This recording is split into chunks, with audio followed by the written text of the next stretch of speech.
কুয়েতে অবস্থিত মার্কিন ঘাঁটিতে ইরানের ড্রোন হামলার পর পেন্টাগন যে রিপোর্ট দিয়েছিল তা এখন খোদ সেনাদের তোপের মুখে। পেন্টাগন যেখানে দাবি করেছিল ঘাঁটিটি সুরক্ষিত ছিল, সেখানে মার্কিন সেনারা বলছেন সম্পূর্ণ ভিন্ন কথা। ঠিক কি ঘটেছিল সেদিন, এ নিয়ে বিস্তারিত জানাচ্ছেন ত্রিবেণী তনু। মধ্যপ্রাচ্যের টানটান উত্তেজনার মধ্যে ১ মার্চ কুয়েতের শুয়াইবা বন্দরে এক নিমেষে বিভীষিকায় পরিণত হয় মার্কিন সেনাবাহিনীর ১০৩তম সাস্টেইনমেন্ট কমান্ডের অস্থায়ী ক্যাম্প। ইরানের একটি শাহেদ ড্রোনের সরাসরি আঘাতে মুহূর্তেই ধ্বংসস্তূপে পরিণত হয় পুরো এলাকা। হামলায় ৬ জন মার্কিন সেনা নিহত ও ২০ জনের বেশি আহত হয়েছিলেন। হামলার পরপরই মার্কিন প্রতিরক্ষা মন্ত্রী পিট হেগসেট জানান, একটি ইরানি ড্রোন আকাশ প্রতিরক্ষা ব্যবস্থা ফাঁকি দিয়ে লক্ষ্যবস্তুতে পৌঁছাতে সক্ষম হয়। তিনি দাবি করেন যে ট্যাকটিক্যাল অপারেশন সেন্টারে ড্রোনটি আঘাত হানে সেটি সুরক্ষিত ছিল। তবে সেই ঘাঁটিতে থাকা মার্কিন সেনাবাহিনীর ১০৩তম সাস্টেইনমেন্ট কমান্ডের সদস্যদের ভাষ্য অনুযায়ী স্থাপনাটি মোটেও সুরক্ষিত ছিল না, বরং ইরানের ড্রোন সেখানে সরাসরি আঘাত হানে। আমি বুঝি নির্মাণের শিল্প, সালাম স্টিল বোঝে ডিউরেবিলিটি। সালাম স্টিল, মোস্ট ডিউরেবল স্টিল। আহত সেনা সদস্য মার্কিন সংবাদ মাধ্যম সিবিএস নিউজকে বলেছেন, একটি ড্রোন কোনোভাবে ঢুকে পড়েছিল, এমন চিত্র তুলে ধরা সত্য নয়। তিনি চান মানুষ জানুক তাদের ইউনিট নিজেদের রক্ষার জন্য প্রস্তুত ছিল না, এটি কোনো সুরক্ষিত অবস্থান ছিল না।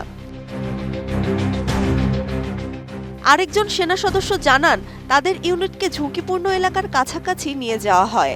সেনাবাহিনীর লজিস্টিক ইউনিটকে এমন একটি ঘাঁটিতে স্থানান্তর করা হয় যা ইরানি ড্রোন ও ক্ষেপণাস্ত্রের নাগালের মধ্যে ছিল।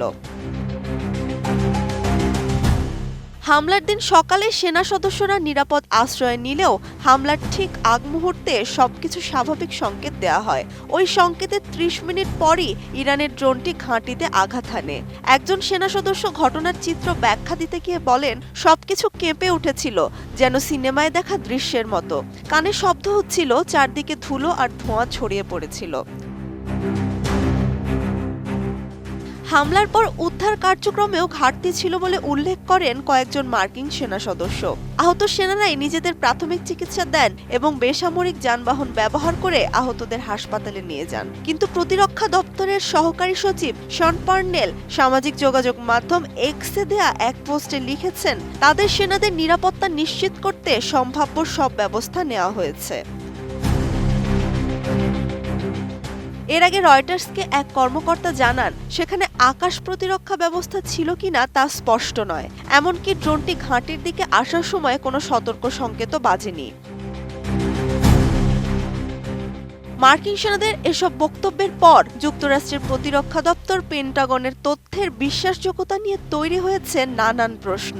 ইরান যুদ্ধে মার্কিন সেনাদের অবস্থা এবং যুদ্ধাস্ত্রের ক্ষয়ক্ষতি নিয়ে পেন্টাগন এবং মার্কিন সেন্ট্রাল কমান্ড যেসব তথ্য দিয়েছে, সেসব তথ্য অধিকতর যাচাই এখন সময়ের দাবি বলে মনে করছেন সংশ্লিষ্টরা। ত্রিবেণী তনু, ATN নিউজ।